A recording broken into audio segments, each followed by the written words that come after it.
got goosebumps because I love talking about players who've been doing the work. There we go. I mean, with a season like this where we have seen so many records broken, I mean, there is no shortage of flowers to be given. Like, the Chawinga dynasty is just getting started. It's real. Just pick a country and get your Chawinga on. This is New Ground with Allen Hopkins Jr. Let's go. And Jalil Anibaba. And then the National Women's Soccer League playoffs continue this weekend. A pair of very intriguing semifinal matchups. Defending champions Gotham FC taking on the Washington Spirit on Saturday.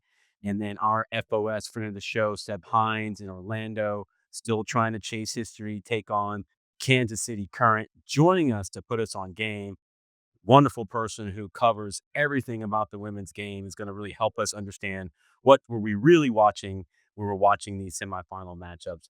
Women's soccer writer and podcast co-host Tamerra Griffin joining us here on New Ground. Tamerra, so glad you could join us. How you doing today? I'm good. Just putting one foot in front of the other, waiting for the end of the year to come so I can properly hibernate, but very, very much up for these upcoming games. This is the best part of the season in the NWSL, and very happy to join you guys in chat. Oh, I appreciate that. And Jalil and I are looking forward to it. And you and Jalil have so many Northern California connections, which is just a great reminder of how small this world, the soccer world, really, really is. Before we get into the two matchups and the storylines and some of the personalities, if you were to describe the 2024 NWSL season ahead of these championship rounds, how would you best describe what we've seen over the course of this season as the league continues to evolve and create a footprint of import in the soccer landscape here in this country? That's a great opening question. I would say that for people who have been following the league, even in the last 3-4 years, one thing that they've probably heard as sort of like a recurring theme, message, mantra is that the NWSL is the most competitive league in the world. There has been almost like parity has been the brand. You hear from players who have joined the league from other parts of the world, from Europe, from Africa, Asia, South America, who typically will say that whereas maybe in WSL, for example, you can face some opponents and feel pretty confident about the result you're going to get. That has rarely, if ever, been the case in the NWSL. And it's historically been pretty interesting to see superstars from other parts of the world come into the league and have a transition, if not outright struggle with that adjustment. What we've seen this season is that same general level of unpredictability. But I think when we look at these semifinals, the fact that the top 4 teams in the league, the top 4 teams who finished at the end of the season are the semifinal teams, we're starting to see now that what is sort of defining the separation between who has reached this point and who has not is the teams who have gone several extra steps beyond just organizing a club and actually making concerted, intentional investments from the coaching staff. I'm thinking about Seb Hines and what he's managed to do at the Orlando Pride. I know you guys had that conversation with Seb. I'm thinking of Juan Carlos Amoros with Gotham FC and what he managed to do last season. I'm thinking even, honestly, of Vlatko Andonovski, coming off of a really challenging year that I think a lot of people would agree was a failure with the U.S. Women's National Team at the World Cup last year, coming to this club team, making all the right decisions. And mind you, the Current are playing at a purpose-built stadium for women's sports, the first of its kind. I mean, what more motivation do you need to perform at that point? And that's before we even talk about players like Temwa Chawinga and what she's done for that team. Even the fact that the Washington Spirit have Jonah Heraldez, the former coach of Barcelona. Once we factor in things like the marketing, the fact that so many of these teams have had near sellout games and hugely improved numbers generally in the stands, these things are all connected. And it's not only evident in the fact that the top 4 teams are in the semifinals, but it sort of hints at a sustainability.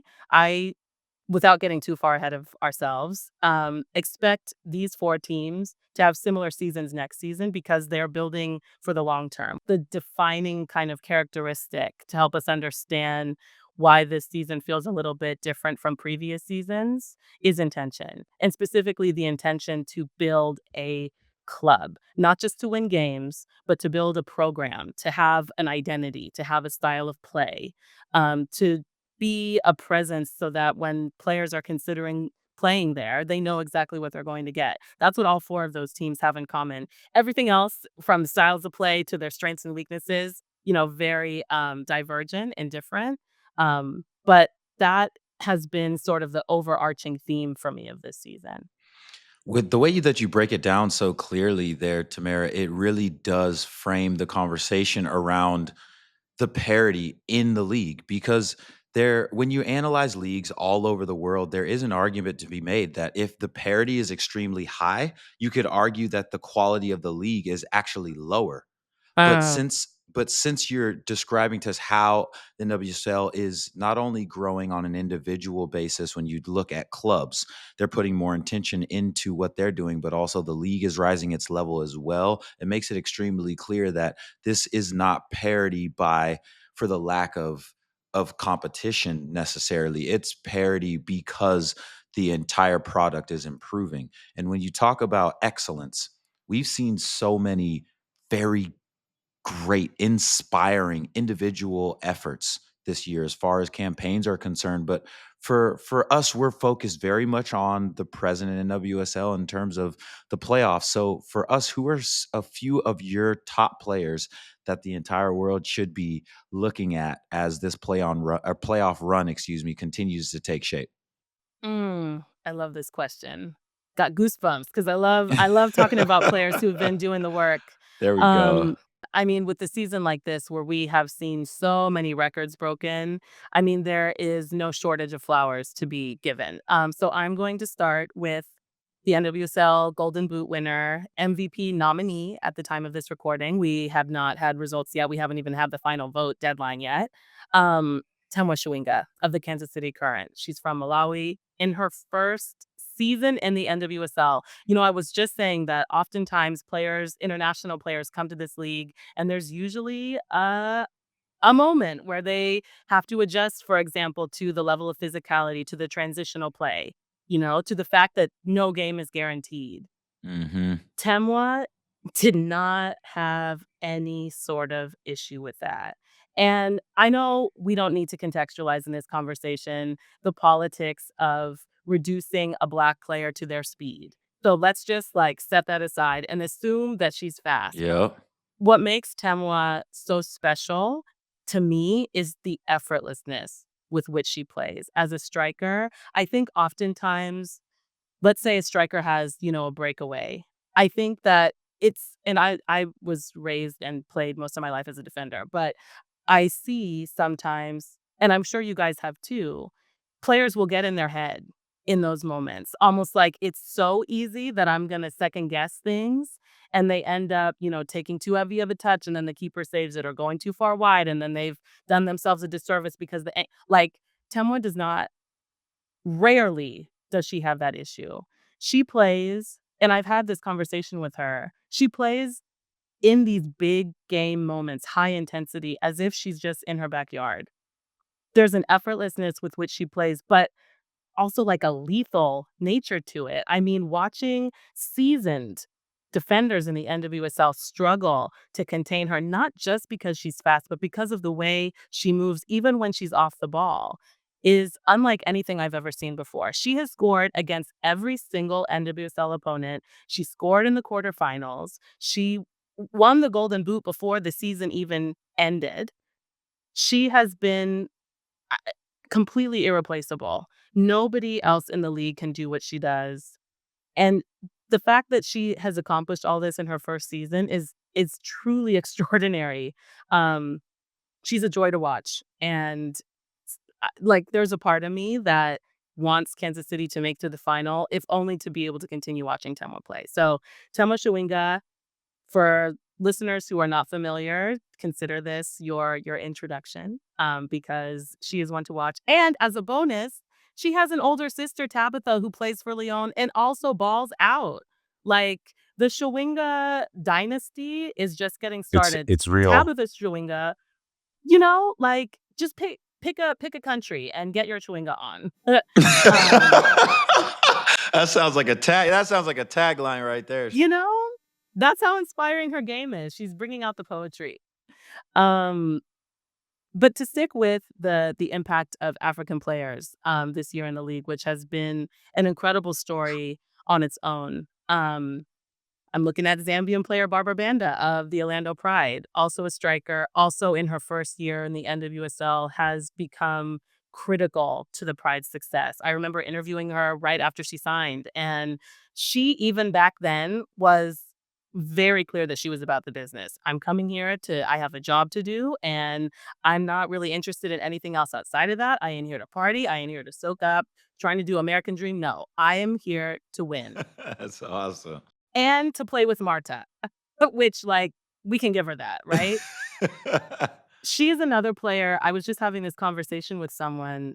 It For me, it takes a lot to make your off the ball movement as entertaining as whatever you do with the ball. And Barbara Banda does that. In addition to being a prolific goal scorer, she came in second in the league in terms of scoring goals after Temwa. She is a force. She is also incredibly difficult to defend. She links up great with Marta, other Brazilian players on the Pride. Pretty much everyone who is around her, she's able to adjust to their style of play.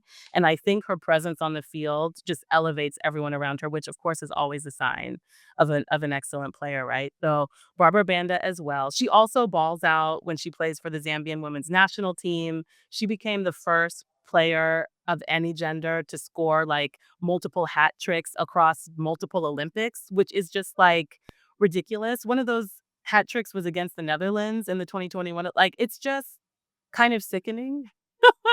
Also a joy to watch. I saw her live earlier this season when the Orlando Pride played against Bay FC and had my heart broken a little bit because she scored a last minute header, which if it was anyone else, I would have wiped it from my memory at this point. But being able to have a front row seat to that kind of excellence is not something that we should ever take for granted. And Facts. so I have to shout out Barbara Banda as well.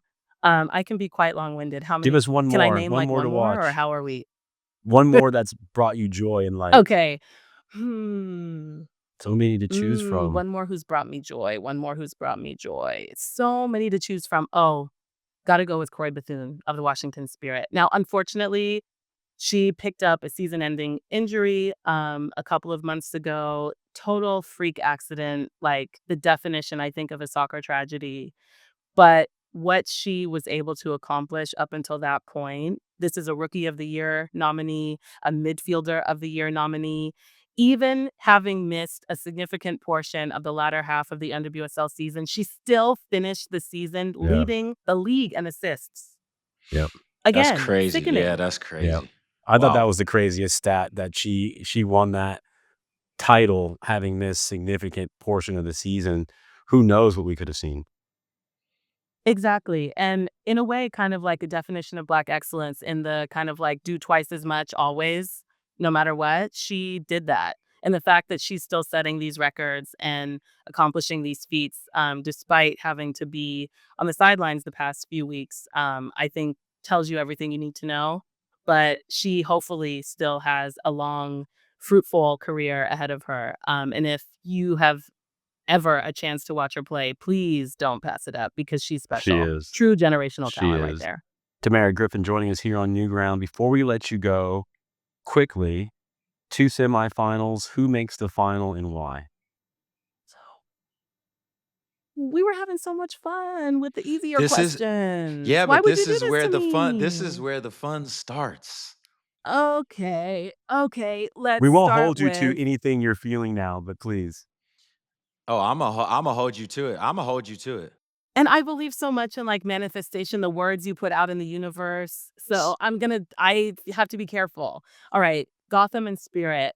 Spirit are going to have serious home field advantage. They've already sold out the game, and it's not even happening for another, 3 days?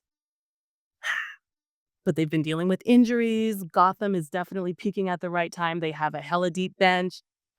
But in head-to-head matches throughout the season, they have beaten Gotham both times, and I don't think they can do it a third time. I'm gonna go with Gotham for that one.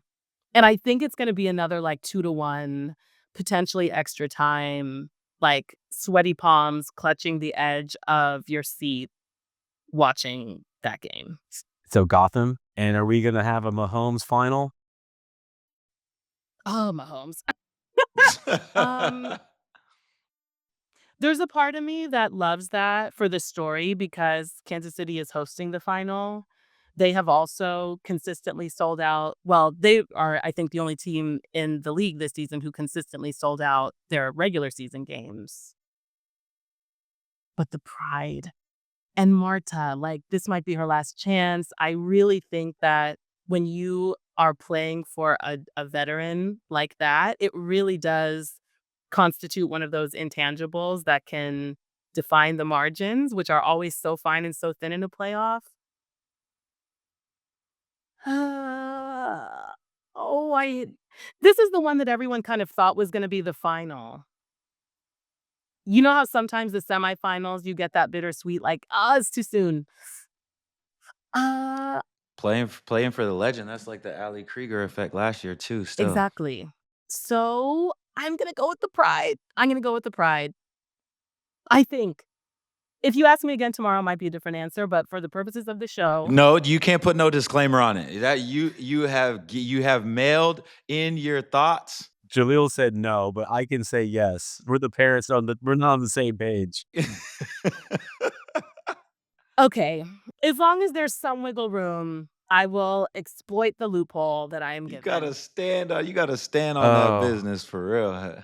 It is so hard to do that with these two teams. They have beef, there's history. All I know is none of us can miss it. It would be a disservice to the soccer gods. Both semifinals are going to be incredible. That is the only thing I do know. no. Well, what I do know, you have been outstanding, Tamerra. We can do this all day of the week and twice on Sundays. So we just really appreciate you, your love, your energy, your light. Best of luck down the way to get to your safe space after the season. And we just thank you enough for joining us on New Ground. Thank you so much for having me. This was great. I felt like we could have gone another 15 minutes. We could have, but Wayne would be very upset with me if we did for a lot of different reasons. We can't have that. Good vibes only.